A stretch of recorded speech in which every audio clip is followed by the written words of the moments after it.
Ini dilewatin aja. Ini adalah contoh-contoh bangunan candi yang kita semua sudah tahu terbuat dari bata. Tidak ada yang terbuat dari batu karena kawasan ini tidak menghasilkan batu.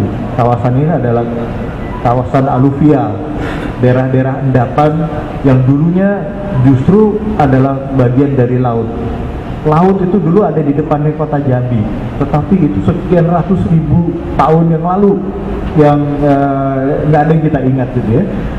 Dia maju secara perlahan-lahan, sempat membuat delta di depannya Batanghari, kemudian maju lagi. Sekarang yang kita kenal sebagai delta Batanghari itu adalah daerah-daerah Lambur. Oleh karena itu dari Jambi, di Jambi kita masih lihat bukit-bukit, tetapi keluar dari Jambi kita sudah tidak lagi lihat bukit. Itu sudah daerah yang rata sampai dengan ke laut. Oleh karena itu tidak ada bangunan di sini dibuat dari batu, tidak seperti di Jawa. Di Jawa itu banyak sekali menggunakan batu.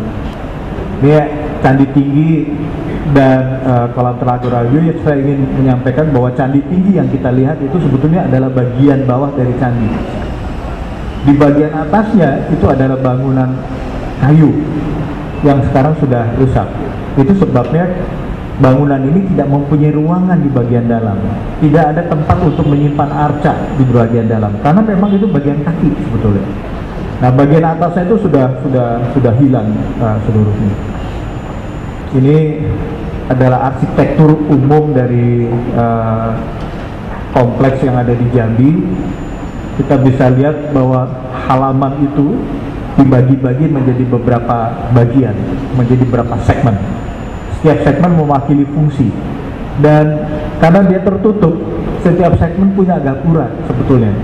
Jadi di dalam kompleks itu ada banyak gapura, paling tidak ada 6 gapura atau 4 gapura ya, untuk masuk ke dalam bagian-bagian tadi.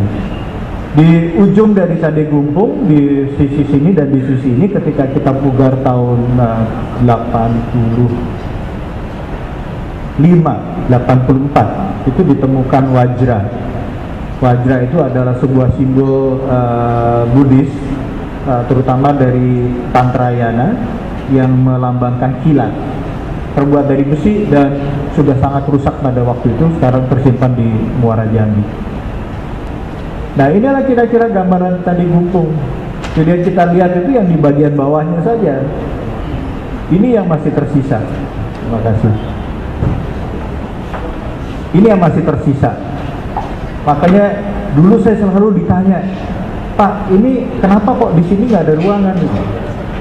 Ya pasti tidak ada, karena ini sebetulnya ada tangga yang menuju ke atas, tapi tangga itu rusak, tidak bisa kita pugar sampai dengan sekarang karena bukti-buktinya tidak ada. Yang kita bisa lihat adalah susunan bata yang menjadi bagian dalam dari kaki ini, dan sifatnya pejal, jadi masih. Bangunan aslinya adalah yang ini, yang sekarang tidak bisa kita gambarkan, tetapi kemungkinan dari kayu. Nah, kita bisa lihat sisa-sisa, menemukan pecahan-pecahan genteng yang menutup bagian atas. Ini adalah kira-kira gambaran sekarang. Nah, ini adalah rekonstruksinya. Kemarin di lapangan kita berdiskusi dengan Ibu Haryani Santiko. Ibu Haryani Santiko memberikan gambaran bahwa sebetulnya pada bagian ini memang ada stupika-stupika, yaitu stupa-stupa yang kecil, dan di tengahnya ada sebuah stupa induk yang saya gambarkan di bagian atas, karena ini adalah pusatnya dari kosmos gitu ya. Arca-arca Buddha atau siapapun dewa yang ditempatkan itu berada di tengah, garis lurus dari ini, atau bisa agak mundur ke belakang. Tetapi ruangan untuk menyimpan arca memang ada di bagian atas dari sisa bangunan yang sekarang kita lihat gitu. Nah, ini adalah genteng, sisa genteng yang kita temukan di Muara Jambi. Bentuknya seperti ini, dan di bagian belakangnya ada tukikan sedikit, ada lubang-lubang untuk menancapkan paku-paku atau pasak-pasak yang membentuk bagian atap ini. Jadi bangunan ini canggih sebetulnya. Yang kita lihat memang hanya sisanya. Sayangnya ukiran-ukirannya itu tidak akan kita bisa lihat lagi, karena dulunya dipahatkan pada kayu-kayu yang menopang dari bangunan ini. Nah, kita sudah tahu ada temuan ini dari Ranto Kapastu, ini di daerah Tembesi sana. Dan kalau lihat gayanya, ini jelas Mahayana, ini adalah Avalokiteshvara, mohon nanti dikoreksi Bu Haryani. Dan di bagian atas ini sebetulnya ada Buddha kecil yang sudah hilang. Itu dia banyak sudah bercampur dengan ajaran-ajaran Hindu, makanya tangannya 4. Jadi ini gambaran Avalokiteshvara itu hampir sama dengan gambarannya Siwa. Dan di sini sebetulnya ada di arca yang satu lagi, di sini ada gambar kepala macan. Jadi Siwa itu digambarkan menggunakan kain dari harimau, dan gambar harimaunya ada di situ. Ini juga menandakan aliran Mahayana yang berkembang di Jambi. Sayangnya sudah patah-patah. Kenapa kok patah-patah? Kenapa kok kita sedikit sekali menemukan arca di Muara Jambi? Ini jadi pertanyaan kita juga. Kenapa kok jarang sekali kita, hampir tidak pernah kita menemukan prasasti? Bapak dan Ibu jangan lupa bahwa pada abad ke-11 itu terjadi penyerbuan dari sebuah kerajaan yang bernama Chola, itu di India Selatan. Dia itu sangat berambisi untuk menghancurkan Sriwijaya. Tapi Sriwijaya di dalam pengertian tahun itu sudah bergeser di Kedah. Jadi dia ingin menghukum Kedah. Kedah itu di Malaysia.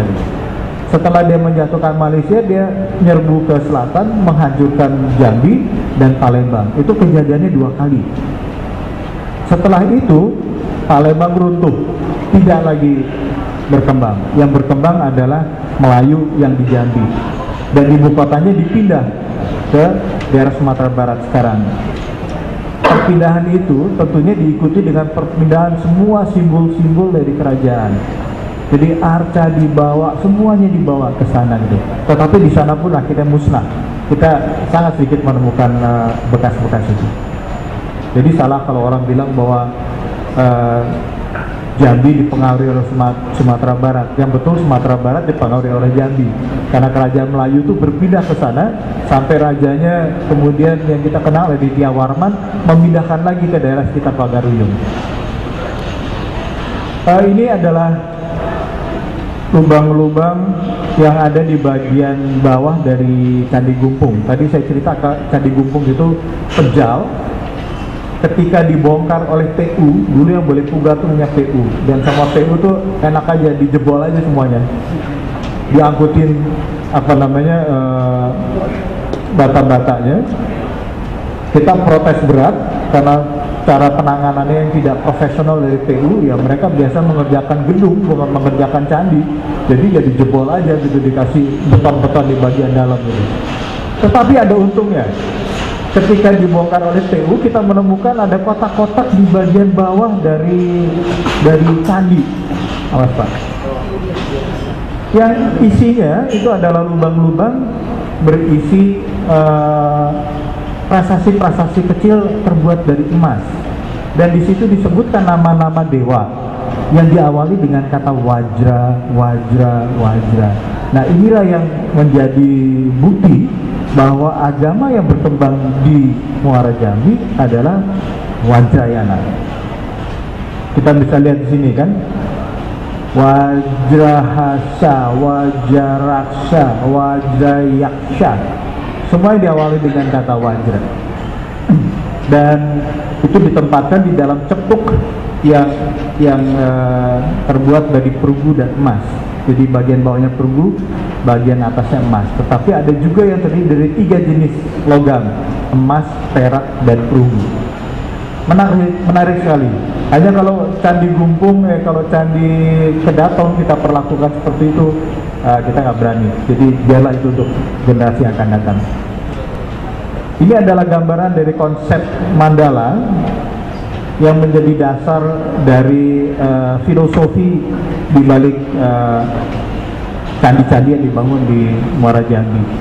Intinya adalah pembagian dunia itu menjadi 4 dengan satu titik yang paling suci berada di tengah. Jadi seluruh kawasan Muara Jambi dan candi-candi yang ada di sana dibuat menggunakan konsep ini, pembagian kekuasaan dari dewa-dewa tadi. Menarik sekali karena Muara Jambi itu bukannya kotak, panjang Muara Jambi. Jadi kita perlu nanti memikirkan bagaimana bentuk mandalanya. Tidak ada mandala yang panjang, mandala itu selalu persegi. Oleh karena itu para arkeolog melihat Muara Jambi itu tidak seperti fisiknya, tetapi simboliknya. Jadi sebetulnya dia lebih luas dibandingkan dengan apa yang kita pahami sekarang. Ini contoh juga bagaimana beragamnya pembuatan candi-candi itu menunjukkan bahwa orang-orang Melayu pada waktu itu punya kebebasan untuk menginterpretasikan ajaran-ajaran agama ketika mereka membangun bangunannya. Saya menyebut orang Melayu itu bukan Melayu sekarang, Melayu dulu ketika mereka masih menganut agama yang berbeda. Jadi ini adalah konsep mandala yang tadi saya ceritakan. Ini adalah Candi Prambanan. Candi Prambanan juga adalah sebuah mandala, bentuknya persegi, yang paling suci ada di tengah. Dia mempunyai 3 pagar. Jadi di dalam konsep ini yang suci ada di tengah. Tetapi di Jawa Timur kita lihat ada perubahan.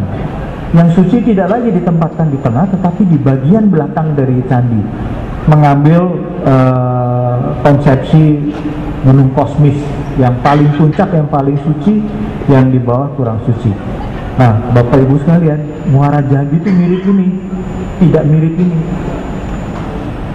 Semua candi, bangunan-bangunan induknya itu ditempatkan di belakang, tidak di tengah. Jadi ada perbedaan konsep antara Jawa Tengah, yang pada waktu itu Borobudur, Prambanan sudah juga makmur bersama dengan Jambi, tetapi Jawa Timur yang mengaplikasikan konsep ini belum berkembang. Justru Muara Jambi yang lebih dulu berkembang dengan konsep kosmos yang berbeda, di mana kesucian itu ada di belakang. Ini Prambanan, foto satelit dari Prambanan. Saya akan kasih tunjuk bagaimana mandala itu diaplikasikan. Ya, bisa lihat garis tengah ini. Garis tengah ini, yang paling tengah ini adalah yang paling suci dari Prambanan. Tetapi bangunannya digeser sedikit ke belakang. Karena menurut Bu Haryani, karena saya belajar dulu dari Bu Haryani, nanti yang jawab Bu Haryani bukan saya. Kenapa kok digeser ke belakang? Karena titik yang paling penting ini tidak boleh diduduki oleh sesuatu yang lain. Jadi mereka membangun sebuah candi kecil, candi miniatur di sini gitu, untuk menunjukkan bahwa itu adalah titik terpenting. Dulu ada acaknya atau ada apanya dulu? Enggak ada ya?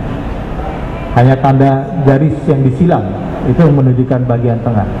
Ini adalah kompleks secara keseluruhan. Ini adalah pagar yang kedua. Pagar yang ketiga ada di luar ini gitu, agak miring. Nah, ini arca dari Muara Jambi. Ini arca Dua Rapala yang paling aneh di dunia. Dua Rapala itu adalah arca penjaga candi yang harusnya nakut-nakutin. Bawa pentung gitu, kayak satpam gitu. Kalau orang mau masuk nakal, getok kepalanya gitu. Tapi di Muara Jambi Dua Rapalanya ini lucu sekali, dia ramah sekali, seolah-olah mengundang, ayo silakan masuk gitu. Jadi fungsinya sebagai penjaga juga aneh di sini. Saya nggak bisa mengerti kenapa kok tampilannya menjadi berbeda gitu. Walaupun atributnya seperti tameng, gada, kemungkinan tombak, itu ada pada orang ini itu, pada si tokoh ini. Gajah, arca gajah ini tidak ditemukan di daerah lain. Arca gajah semacam ini yang di atasnya kadang-kadang ada singanya, itu hanya ditemukan di Jambi, di Muara Jambi. Di Jawa Tengah kita tidak menemukan, di Jawa Timur tidak menemukan, di Jawa Barat tidak menemukan, bahkan di seluruh Sumatera tidak ada gaya seperti ini. Jadi Jambi itu unik sekali dari sisi kepurbakalaan. Ini ada arca Dewi yang dikelilingi oleh tumbuh-tumbuhan, ini juga jarang kita temukan. Arca ini sekarang tersimpan di Palembang karena dulu Jambi dianggap bagian dari Palembang, jadi dibawa ke sana.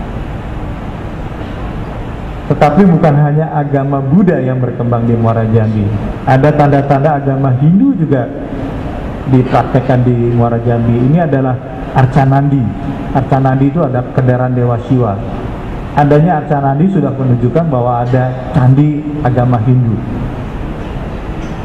Itu berarti bahwa yang tinggal di Muara Jambi bukan hanya orang penganut agama Buddha.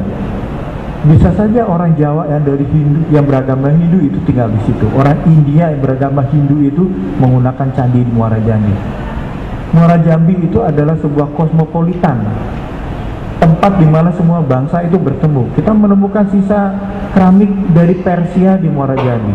Bahkan ada gerabah, mungkin nanti saya tunjukkan, yang tidak ada sebetulnya di dalam konsep orang-orang Melayu.